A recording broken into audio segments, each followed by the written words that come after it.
So, welcome back, Zan, and welcome back, everybody, to the podcast. I want to make a little announcement before we begin today. Maybe we can talk about this a little bit more, but over the next 4 to 5 weeks or so in the summer, I'm going to be launching a 21-day embodiment challenge called Awaken the Virtue of Passion.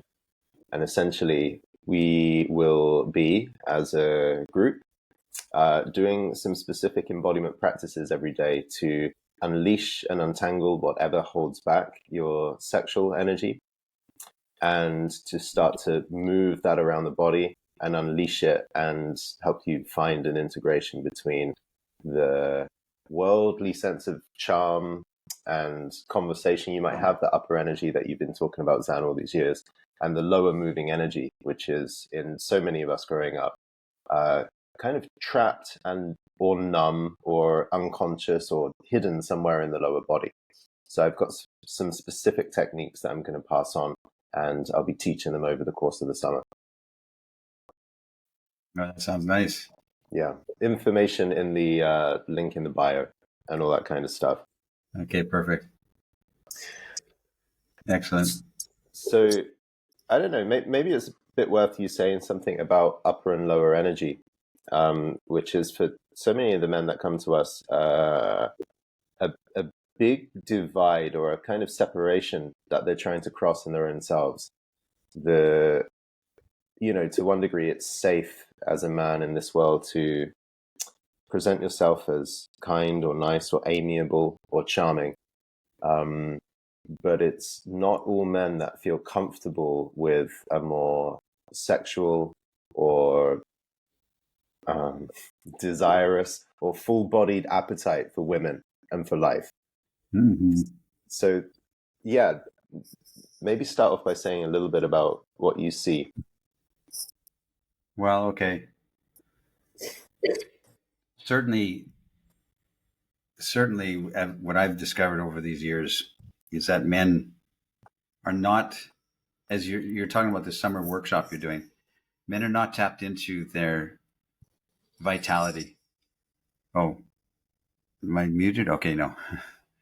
They're not tapped into their vitality. They're not tapped into their masculine core, which is the reason that they can't have forward momentum, and the reason that women have just become this big cloud of whatever women are these days. It's part of the reason, because men are just have abdicated their masculine role, and not their fault.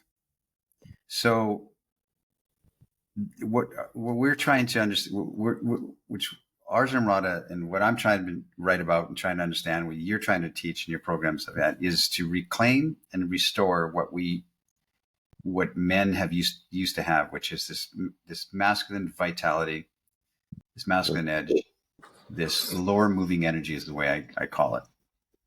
So the metaphor that I used, or the framework that I outlined in the Alabaster Girl, is, and I'll just say it kind of briefly here, and this is from observation, and I didn't get this from a psychology book or a sociology book, or nobody taught me this, but just some observation and contemplation, thinking this through.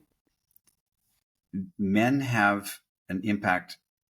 We think, I'm just going to go into a room, be quiet, but you have an impact on every room you enter, no matter what. Something predates you, something enters the room before you, something lingers in the room after you leave.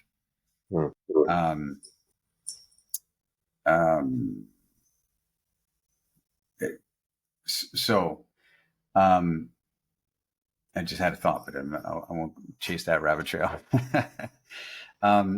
So my thesis, or my framework it occurs to me, is that if men have a center of gravity, which is, you could call it, your heart center, your core. Some people might call it a chakra. I don't know these things, but from that center, which is you here standing metaphysically in place on Earth and space-time, from that point, there's a radiance that comes from you. That I've envisioned it coming upwards and outwards away from you. So it comes upward and emits from your eyes, your smile, your visage. And that is you. That is the element of a man who is charming, fun, funny, respectful, empathetic, caring, um, winking, all these wonderful, this is you being gregarious. This is you being funny. This is you telling a story. It's all this beautiful upper energy, which is a necessary component for man. Okay. And then the counterpart to that, a counterbalancing necessary radiance comes from the center of gravity as well. But this counterbalancing and equal force, equal to the upper, is a lower moving energy, lower moving radiance that goes down through your body and out through your hips and out through into the world. So into the room, like base. It's a darker, more vibrant, more profound, more deep, more rich energy coming from you. That's your masculine desire, your masculine danger, your ability to destroy, your ability to defend the ones you love. This is you. This is your desire to bend the world over. This is your fighting force, your sexual drive. And it's a beautiful, beautiful energy that comes from a man's core and goes down into the world and out.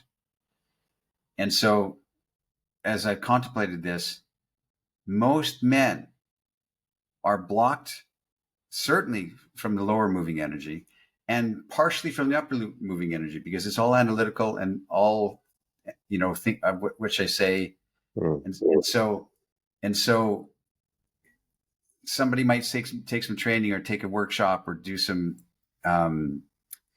try and be better with women, for instance, and they'll take dating courses or something. And the dating courses are all teaching you upper energy, how to be more funny, how to know what to say, what's your opening line, how to engage them, how to be, all this kind of stuff. It's all upper energy training, and all the dating advice and all the relationship advice is all upper energy, which is good. And you need to increase that. And you need to maximize that, because that's part of an integrated man for this upper moving energy. But we stop there.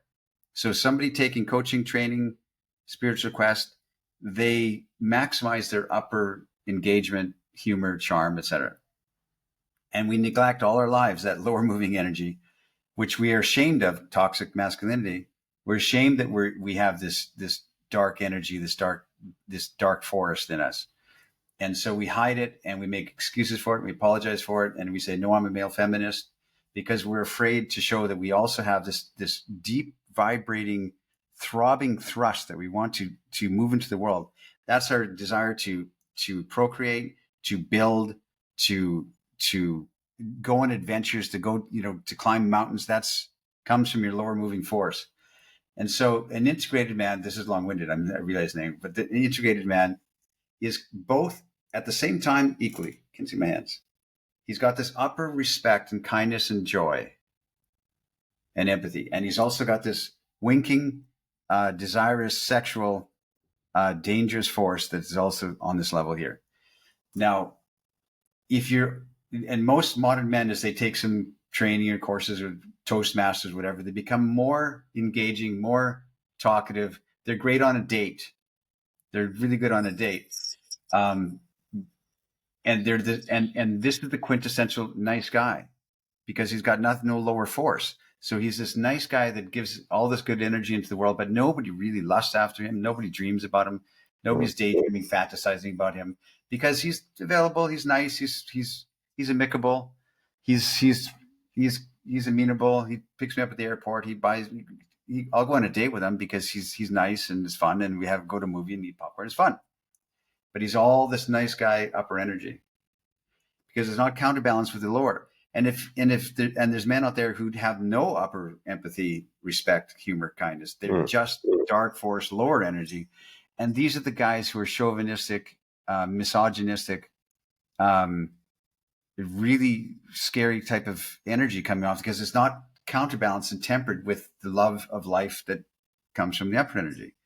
So it's like a tree, a tree that's in the forest, and it's got this beautiful foliage and birds tweeting and singing, and it's wonderful and it's glorious to see. And it's a beautiful energy. You want to see this tree, and the wind is rustling the leaves, and the leaves are showing their white sides and flipping around.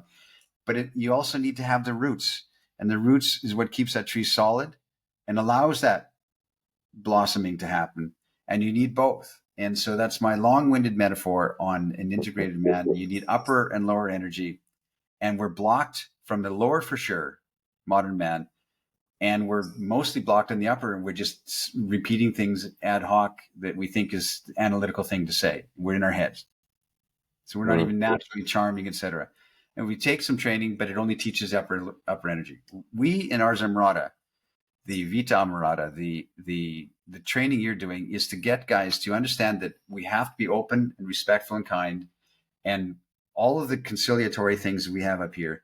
And you have to tap into and enjoy and love and desire your sexual drive, your lower moving energy. There you go. So I know you've swerved by some of these questions about embodiment before. As you say, it's like not a training that you've personally done in your life, even though you've arrived at a place where you emanate two energies at the same time.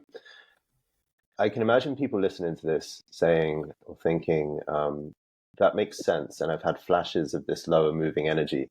But can you describe a little bit more about what it feels like in first person? Like what it feels like for you when lower moving energy comes through? How do you know that lower moving energy is coming through you, that you're feeling this, that you're projecting it out into the world, rather than a thought that maybe you are? Well, I think for me, I mean, I think that men have this naturally. Your motivation and your testosterone driven passion that you want to move forward in his life and be something and create, that comes from your motivation and your drive. And I think we have it, but because we suppress it, because we're told that you can't have this desire to bang the world, you can't have that. Toxic masculinity and your sexual energy is unwelcomed attention. Because we have that, and we're taught to suppress it from our mothers on, and we didn't have a father figure to say, "Hey, son, don't worry about that. Let's take that bike and go over the jump. Come on, you and me. You know, I'll show you how to catch a fish, and I'll show you how to change a tire. I'll show you how to talk to women." We don't have that father figure, so we are apologetic and hiding that lower energy. And society, especially modern society, is saying men are toxic. That desire you have, that your little boy energy, that you want to hump things and throw rocks and stuff, that, yeah, no, that's not good. And you can't make a finger gun because, that's not good. What every little boy did in the history of guns, before that, it was a finger bow and arrow, So, and it's stripped out of young men and young boys. They're not allowed to play, and they're not allowed to role play, and they're not allowed to have this beautiful desire. And so we grew up and become men like that, and we hide it. Women are like, "Where's the men?" Women punish men because they're not showing up and they're not being men. So they date them, they take advantage of them because men allow it. And so, your question is, how do you know? Yeah, how do you know that you have this lower moving energy? Like, what's the moment Well, like? I've always felt it. I've always been horny for girls, man. I horny for the world. I'm excited. I get excited if you spend any time with me. Still now at my advancing years, I still have that just horniness for life in the world. But I was hiding it. That's why I know that I can say this with authority, because I was suppressing it and hiding it. And it was women that were saying to me, "Well, how come, where's this guy? How come it wasn't men that taught me to this." It was like women saying, "Okay, we want to feel something from you. We feel nothing from you because you're like all eyes front and, perfect." So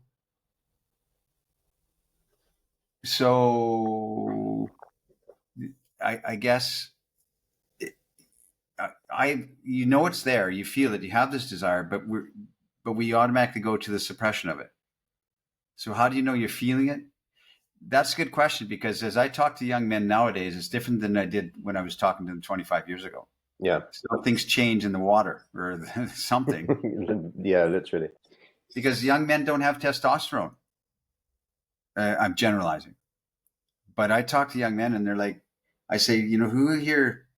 I mean, you watch a lot of porn, young men. I talk to groups of young men. You watch a lot of porn, but you don't express it outside of that.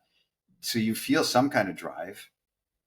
You watch a lot of porn, but you can't express this kind of same desire for the world with tempered with upper energy, of course. And I say, they say, how do I become more sexual? I'm thinking, you are sexual. You're watching porn all day. You are sexual. You don't have to become more sexual. You have to just stop apologizing for it and love that you have this. Okay, love that God created you this way. And they all nod their head, go, yeah, that's okay, yeah. But then I'm realizing I'm speaking to people, to men who don't have it necessarily. Something's changed, and I know scientifically there's been studies that saying that testosterone is dropping, like in a very scientific, very physical, real way. And I'm like, I don't know the cause. I don't know but young men are just not as driven as they used to be. Maybe it'll come back. So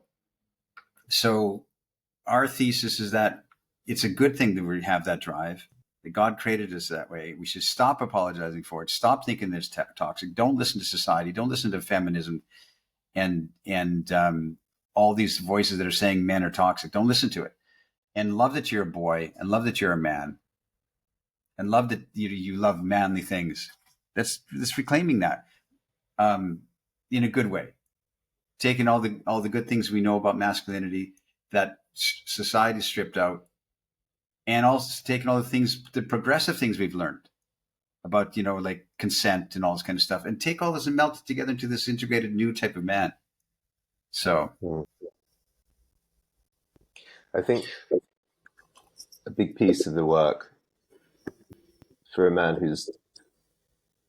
felt who's not felt this energy in him is, for a long time or even ever, right? If you grow up terminally online, then actually your attention is on this cloud, this virtual existence. The amount of attention you have to feel your own experience, what's happening in your body, is really diminished. So in the past, where the only entertainment you would have for a long train journey is a book, if you have one, or a newspaper, maybe you could pick up a newspaper off, a chair that somebody's left behind on the other side of the carriage, and that would get you through a few hours on the train. Where everybody, no matter your station in society, you have a long period of time to be with whatever you're going through and feeling. And that can be very boring or full of angst, but it is an opportunity to get to know your own soul. By virtue of not having distractions in the world, everyone in every class, in every station of society, had prolonged experiences of boredom or trying to make the most out of the time that they had not entertained. And this is something that's gone away. And I was just on a 3-hour train ride yesterday, and the Wi-Fi was intermittent. Like, the train carriage never really provides stable Wi-Fi, and people are freaking out that they can't, upload a video and have the video go on. So the amount of time that we actually have in our weekly, monthly, yearly life to be in our body and feel our interior experience is virtually zero. So I think there are people out there that do not have awareness of an embodied experience as a baseline. exactly. So I mean, go ahead. to even get this conversation that we're having right now, what is lower moving energy, or what is my desire to bend over the world, that remains abstract and conceptual to somebody who doesn't feel it. So I think the first work in any of this is, can you feel, can you identify within you what are these urges? Not like a projection, oh, I think I should quit my job and, move somewhere else and do all this kind of stuff, as a very dissociated daydream. But it's an actual urge, kind of energy that trickles through the body. Like, parts of the body are activated. In me, I feel it. So not all of this lower moving energy is pleasant in the slightest. You're talking about your destructive drive, your boundaries, your sexual energy. kind of power and will and strength to birth something in the world. Yeah. Actually, like when I really think about it, because we can sit around and say lower moving energy, that's the missing key, guys. If you only had this, the women would be a lot more attracted to you. But the actual experience of a lot of this is uncomfortable. So even if I think about it's so much less now that I've had good embodiment work, but in my younger ages, to be horny can feel like an irritation. Like I was going through life and now I see this girl and something about her beauty, her body, it turns me on and I feel prickly heat, right? And now I feel this compulsion of like, oh God, I'm distracted. I feel discomfort. I feel an energy build up in my pelvis and my lower belly. And I got to get this out of me, right? Discharge the uncomfortable energy. So horniness, I think, for a lot of men in the world is, well, it's been called a satanic energy because it takes you off the right path. It fills your thoughts with lust, and the energy needs to be expelled. So that's just the sexual flavor. It can be very uncomfortable for a lot of men to have to deal with the burden of their arousal. And then if I think of my lower moving energy, the creative part, that what I want to drive into the world and build, in order to do that, I have to get to my wit's end of discomfort. So I've just spent quite a few days traveling with my girlfriend. It's been her birthday, so we did a few things over her birthday period. But that feeling of I can't wait for the vacation to end so I can go back into the office and create something.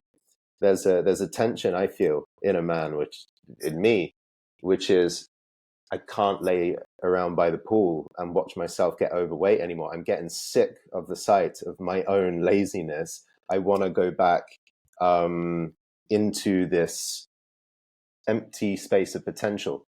You spoke Yeah. about potentiality in seduction, but I think there's the potentiality of it's 8 or 9 a.m. in the morning. I open my laptop. I've got the blank page. I've got the fresh coffee. I slept well. Today, I can uh, I can ram something new and exciting into the world. Like the sexual creative force is very high. But in order to get everyone out of my way, think of the office environment with how many interlopers and burdens on your attention. And this guy wants to have a little chat, and this boss wants to have a team meeting about nothing. Think about how many interlopers and distractions there are on your potential actually to throw something into the world. It's huge. So me, in order to create something, I need to be quite fierce with my boundaries and saying to my girlfriend, look, I work from home. We share a house together. When I go into the office, these doors are closing. That's a signal for you to not come in here. I love you, baby, right? But do not come in here in the morning and do not ask any questions and do not talk because it's going to fry my brain. All of this is a lower moving energy that has to say, world, get the hell out of my way. I will not accept any intrusion for the next 4 or 5 hours. Boundaries, conviction, that's lower, man. And we don't have boundaries. We have no conviction as men. But it's an uncomfortable process for me to be in, actually, because as soon as somebody comes in, I'm caught between the desire not to kind of hurt them and scare them off and have them never speak to me again, but also the need that they go away and get out of my space so I can do the thing. That's the father figure, Jordan. The metaphor I use is the father figure. The little daughter's doing something that the father doesn't want her to do. And he says, sweetie, don't do it. I told you don't do that. Don't do it again. I'm not going to tell you anymore. And she does it again. What does the father do? He doesn't hurt her. Yeah. He raises his voice. He uses conviction and anger as a tool. He doesn't lose his cool, start throwing, wine bottles at her. He says he's very convicted, and he uses a father figure energy, which is anger, is a beautiful tool that he takes out of his toolbox, and he puts her in her place. He said, I told you don't do it. I meant it. I'm not saying it again. Now come give me a kiss. He's still benevolent. He's still in that anger. He's still caring and not hurtful. There's no spite. There's no hurtful. He's not frustrated. He's guiding. And it's the same thing with anything with their boundaries. We're not hurting our wife or a girlfriend coming in. We're saying, my sweetie, this is my boundary, and I'm going to say it. I'm going to say it once. Don't come in again. Don't ask me questions because my brain gets fried and I want to concentrate. And I said it. I'm not going to say it again. That's a great, great energy. That's the, I mean, I'm not saying that women are little girls, but sometimes you have to channel into that same father figure energy for others around you and for yourself. But it's still benevolent. It's not a hurtful, frustrated, throw something at the door type of energy. So, and yet the journey to get this, because right now what you're saying is a perfect integration of this upper and lower. Come here, give me a kiss. I'm going to be working for the next few hours. Okay. and Don't leave come me in alone. again. Yeah, exactly. So you have in the same gesture, upper and lower. Yes. But the journey to get there is Yeah. incredibly difficult because you're either too upper, oh no, sorry, but and then she's like, oh, just one question, okay, just one, and then all of a sudden you're out of where you needed to be. So you corrode your own boundary because there is this appeasement and you got seduced, basically. The boundary wasn't strong enough. The other way, you hit the boundary too strongly. Too strongly, and you're hurtful. Yeah. But you know, the journey to anything, like I said, to get that integration is fits and starts, and you know, you mess it up, you do it wrong, but you can see where you want to go. That's the key. In any of your spiritual journey, and any of your excellence, trying to figure out, you can finally see where you want to go, as opposed to not knowing. And you're gonna make mistakes and screw it up, and it's gonna be hurtful, and you're gonna do it wrong, and she's gonna be mad at you, and as you try. So it's like anything, you can see how you want it to be, and you've just got to commit yourself to saying, I'm going to try and understand this and going down that path. So like any training or anything, you're gonna screw it up at first.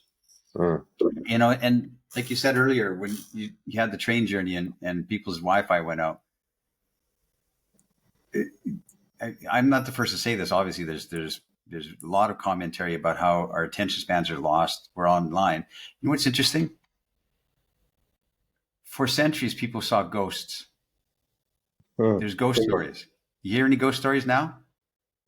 Nothing, because we don't have that downtime to sit there. The kerosene lamp went off. You're still not sleeping, and you've nothing to do because you got no electricity. And so you're imagining things. And ghosts, when I was a kid, there's ghost stories everywhere. Now there's no ghosts. Nobody sees ghosts anymore because you see your phone. You have no imagination, so ghosts are gone. And you know, and the other thing is, I just talked to my alumni group the other day. I did a good call with them, and if you have any kind of, this is a tangent, but it's related to this attention span thing. You have any kind of trouble, any decision to make, any kind of real looming burden that you can't solve, and you're worried about something that's really pressing on your mind and your heart. And I remember Brian Tracy said this back in the 80s. Sit somewhere quietly for an hour.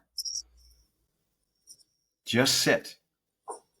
No music, no looking out the window, no people watching. Sit where there's nothing around and just sit. I have a rocking chair. Sit in the rocking chair and don't rock. Just sit.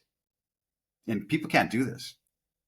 Not meditate, not sit and think about your problem. Just sit there for 1 hour.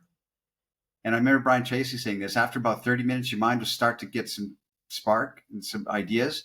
Within an hour, he said, you'll have the idea to move forward for the problem. You'll have not solve the problem, but know what to do next. If you sit quietly for 1 hour and don't distract yourself, don't eat, don't drink, don't listen to music, just sit there quietly looking at the wall. He said, your mind will kick into gear and you'll solve. And I really believe that. And nobody does that nowadays because of our attention spans and our, and that's a side quest to this podcast, but you know what I'm saying? It's like, it's all related in my mind. So Jordan, with the program that you've been working on for years, I mean, you've been working with me for 15 years or more, right? It's getting there, yeah.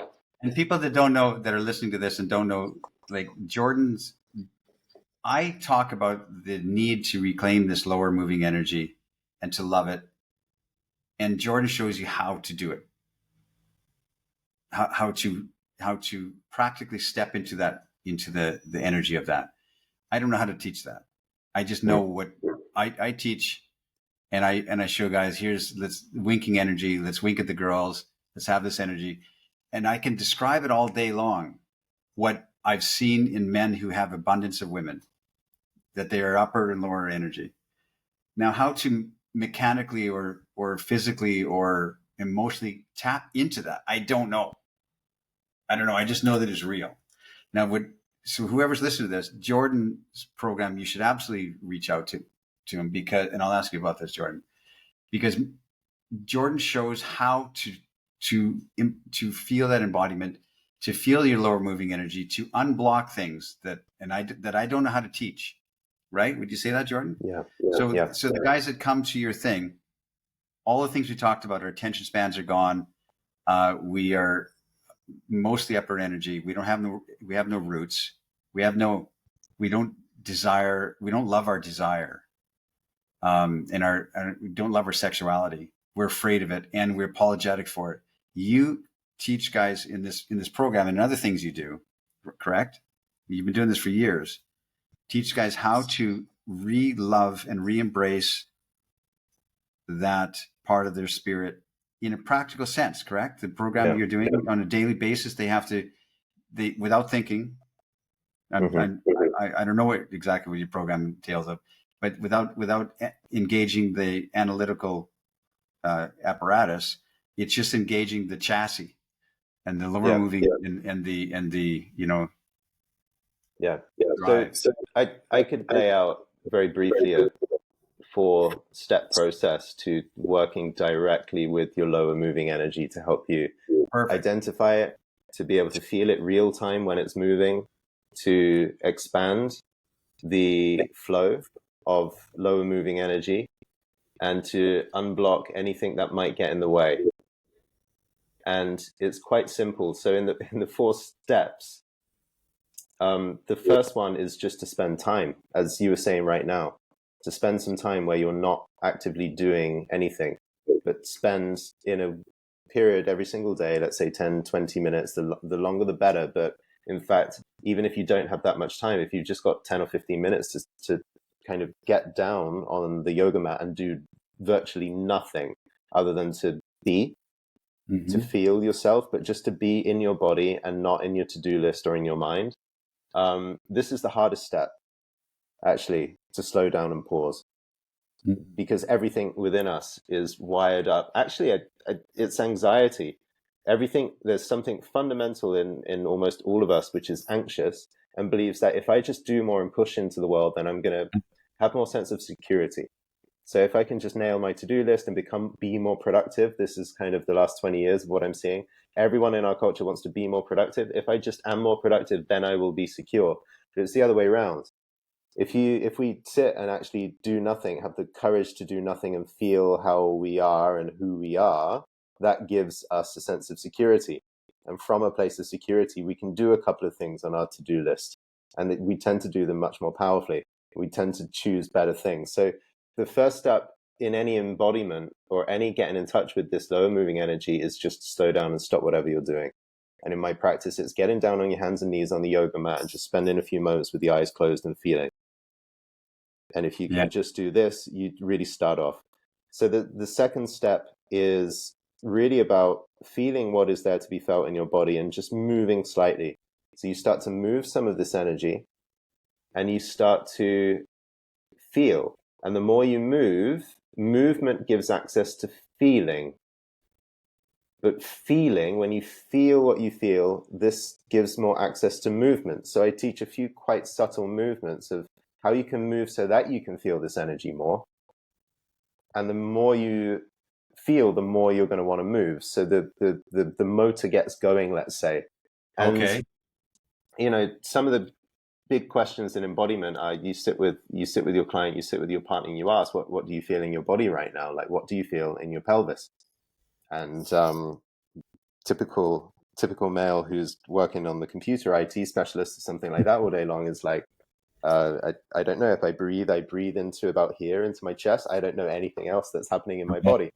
Or the plane of motion, you often say get into your hips. And when we think of a man who's a really, very free in his sexual energy or his sensuality, he's got these kind of Cuban salsa dancing hips, right? They rotate, they gyrate, they go in figures of 8. It's like very fluid, well-oiled chassis. But most of us, all we do with our hips on a daily basis is stand up and sit down. We go through one kind of robotic range of motion, and that's it. So, Yes. so the rest of the pelvic girdle, let's say, is frozen shut and then rusted over. So you can imagine if you've ever opened a cage, right? A rusty cage, and you try and open the door of a cage, or any kind of metal object that's got rust in it, you can't do it. To prise that thing open is really, really difficult. So if you think of your lower body like that, there's no wonder that energy can't move freely through your lower body if the general caging of your lower body, and by that I mean chronic muscle tension and just habits of muscular rigidity, they keep it all shut. It's like a rusty cage. So the exercises we're doing is to start to kind of add a little WD-40, like add a bit of lubricant to your hips so you can start to move, and that cage starts to come open. Yeah, you can think of it very mechanically like that. So the more the structure of your body has this looseness and openness, the more energy can actually move through it. And the more you stay feeling the energy, the more you start to identify the energy. And before you know it, it's like, wow, I can feel energy move through me. I know the sensations of my buttocks. I can feel my pelvic floor. I can feel, one of the problems that men have in with their sexual energy is they go from 0 to 100. They don't feel turned on. And then all of a sudden, like, the turn on is a stress. And it's like, God, I'm absolutely, in the territory of blue balls right now, where I want this woman. What they haven't been able to do is chart the slow unfolding journey of slowly becoming aroused. This is core to any romance or connection, because you want to be able to feel, on a level of 0 to 100, how aroused, how turned on, how into this is she. Yes. And that's a gradient that builds slowly over time and changes according to what you feed in. But also there's the question of you, what's your arousal at? And so it's delicious and it's useful to feel these things grow slowly rather than just be taken by surprise one day. Oh my God, I'm turned on. I didn't even realize how I got here. So it's like, if you can monitor the sensations of your lower body, you can monitor the activity of your lower body. And when someone comes into me and I have a boundary, because I can feel in my body when I'm starting to get irritated, I can set the boundary just as my irritation's starting to come up. And a lot of men, we don't know when we're irritated or we're trespassed on, and we don't have a boundary, and then all of a sudden we're too hard with it because we didn't realize the information of our body wasn't conscious. So that's what we're looking to do in the second part, and then in the third part of the process, it's really honing in on different blockages that are in the body. And all blockages in the body essentially are areas of muscle contraction that want to stop this energy flowing because some part of you thinks it's scary or it's going to get you in trouble. We had an Amorati member recently say he was doing some deep dive into his own psyche, and he found out that if he really allowed all of his lower moving energy, if he allowed that energy to move through him without inhibition, he's worried that he would be a destructive monster. Oh, wow. And a lot of us are scared because we got told off for doing something when we were young. We're scared that if we really allow our rage or our sexual desire to move, that somehow we will be a monster, or that somehow we will be destructive. And we grow up afraid of this energy moving through us. So we have to learn ways to get in touch with this, because it's only the surface of your mind that's afraid of it. And it's only not feeling this energy that gives you the chance to be a destructive monster. But the more you go in there and feel what is destructive in your body, what is monstrous in your own body, if you can do that consciously, you actually realize that there's power and relish and beauty in this energy. Right. But the more you block it and you disallow, and you're like, oh, I'm not a monster, it's not me, it's not me, it's not me, you stay divided from that energy. So the third part of the process is, how can you unblock your everything that's surrounding your the area of your hips and your pelvis, your pelvic floor, your genitals? How can you free up all of the areas of the body so that this energy can move through you? and learn. You really have to learn in your own body, in your own nervous system, that just feeling this stuff is not going to turn you into a monster or something like that. No, that's right. That's what we're afraid of, right? But Yeah. yeah, that's good. So this is what you're going to take these guys on, this kind of a vision quest journey like this, right? Simple challenge, 21 days. Do some practice every day. See how that already starts to change the way you feel in your own body, and wake it up. Yeah. Allow the potential of this low moving energy to come into vision and move through you, and from there it informs your life. Perfect. Okay. Yeah. Comments in the not comments. Edit that bit out. Yeah. Link to join is in the top comment below. Look, Amorata. Wait. Beauty needs a witness, man. Come join our membership. Sign up for Jordan's program. You get the how of my why or my what. I do the what, you do the how. The how of the what and the why. Energy, that's the what, and then you do the how. Mm-hmm. Yeah. And then we'll discuss. And the why, I hope, is very clear. I hope we did a good job of really saying the why. Hey, Jordan, that's great. All right, thank you, Zan. Speak to you next time. Guys, take care.